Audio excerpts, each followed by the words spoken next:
Hello and welcome to Behind the Art. This is Kira Hinton and today we're going to be talking about Enneagram 6, the creation of and inspiration for this painting. 6 was the only painting that I heard before I envisioned it. In my conversations with Enneagram 6s, it was so interesting because all of the places that they listed that felt like them or felt comfortable to them were places where they were like underground, like caves or under trees or in something. And because I paint aerially from top down, I couldn't really capture this feeling, or so I thought. And also the complicating factor for 6s is the fact that there are both phobic and counterphobic 6s. 6s who run from fear and 6s who run into fear almost, but I wanted to make something that would fit for both types. So I went to some Enneagram experts, people who are way smarter than I am. The thing that they have in common between phobic and counterphobic is this inner committee.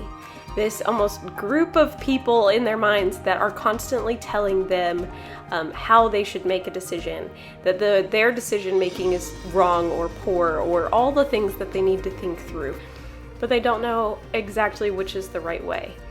And that made canyons come to mind. When I say that I heard this picture before I envisioned it, I'm actually saying that I heard the sounds pouring through those canyon walls, the cacophony of voices saying, this is the way you should go, or what about this way? And you don't know where to turn, you don't know who to listen to, the dizzying and disorientingness of that. And I felt so much empathy for 6s. I wanted to create something that represented this struggle and this burden that they have so that other people can recognize that it's not really about fear, but it's this wanting to make the right choice and this compulsion to have to try, and it's exhausting. And the goal for a 6 is realizing that they don't have to listen to all of those voices, that there is a voice that they can trust and it's their own. That they aren't lost, they aren't incapable, that they do have a voice that can help and guide them. So with this image of canyons, there's one faint stream that's kind of pointing the way out. The idea that there is a way out, but that it's okay to walk and to wander. It's okay to be wrong. It's okay to take your time.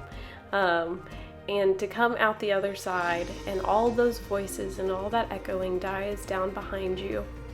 And those canyon walls break down into boulders, which break down into smaller rocks, which break down into pebbles, and eventually they're the soil from which this fertile ground can grow.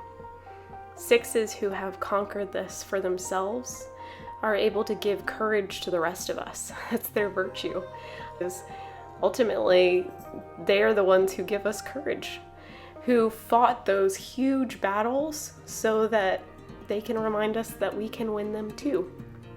And the 6 is so loyal that the idea of creating a fertile space where they can bring friends and sit on the edge of the pool and put their arm around them and give them a sanctuary to refuel them, to re-energize them, and to remind them to be brave.